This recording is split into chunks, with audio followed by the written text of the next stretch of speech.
Now, this is a very weird time in U.S. history.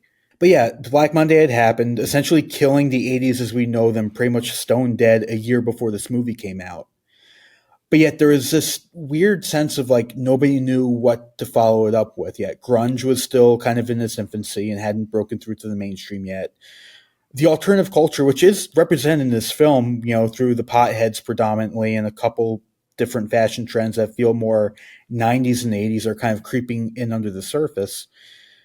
But this kind of time period between like 1987 to like 1990, let's say, those kind of waning years of the 80s, I like to call the faded pastel era, Huh. where all those bright, vibrant colors are starting to lose their luster a little bit. And it feels like glop. Synth music is all of a sudden starting to sound like glop as opposed to once it was this pioneering sound. Fashion trends are starting to skew a little bit even more ridiculous than they had been because it's almost like the 80s are clinging on to dear life.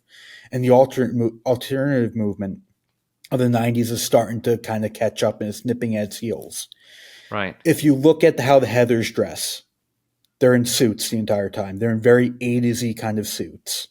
Yeah. They represent kind of that, the moral majority of Reaganism, holding on for dear life. Again, this is a status quo. By God's gotten us this far. And yeah, it might have hit a little bit of a snag, but it'll correct itself. And I think Veronica sees that to a degree and feels like, though I don't quite fit into this, maybe I'll try, even though it's Winona Ryder and you bring your own baggage, bring your own cultural relationship to a film. And Winona Ryder is kind of an alternative movie star. Yeah. In a lot of respects. So she doesn't quite fit in that sense.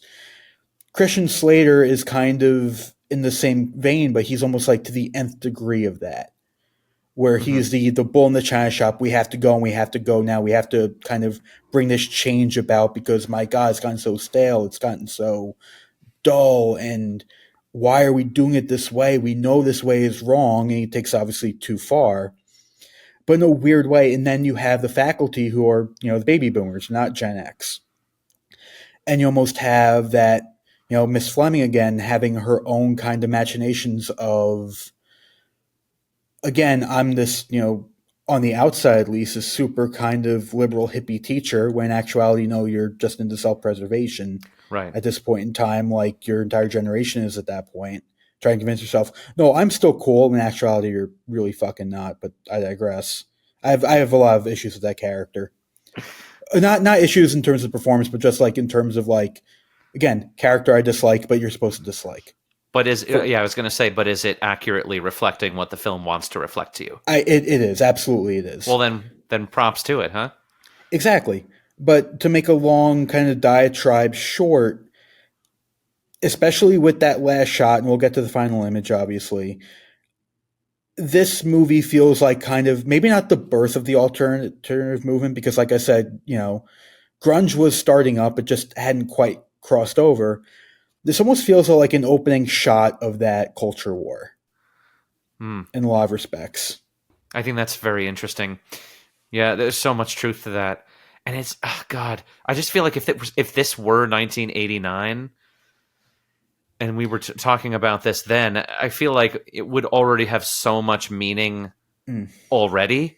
But then to be able to look in hindsight of modern history and just see everything that Adam was just talking about and seeing so clearly where the culture was going and what certain mistakes might have been made, right? It becomes... This is what we kind of started talking about a lot more last season, of meaning that the movie starts to take on that's outside of the script. And that is always so fascinating to me, because it like we were talking about at the beginning of the podcast, the time period changes, we all change, but the movie doesn't change. And that causes rifts, right? Like certain movies age and they just feel like dinosaurs and we can't relate. And they're not relevant, and you feel like, I don't know what this is saying to me. It doesn't feel like it's mine. It doesn't feel like it's saying something to me about my life right here, right now. And that's bothersome, but this movie is not like that. I think because of what you're talking about, like it's repeating. Yeah. The history is repeating right now, like you're talking about. I love those Jean Hughes movies, but I did not come of age during that time. Totally get that. I'm I related same very here. hard. I related very hard to Gen X growing up because I felt, with the exception of politics, I felt out of lockstep with my generation in a lot of respects. Hmm. Because I do feel like we ultimately are going to be remembered, millennials at least, as we came down on the right side of things, the correct side of things, rather. But as far as like culture, yeah, exactly. But I as far hope. as like culture was concerned, I always felt closer to Gen X because I thought, these are the cool kids.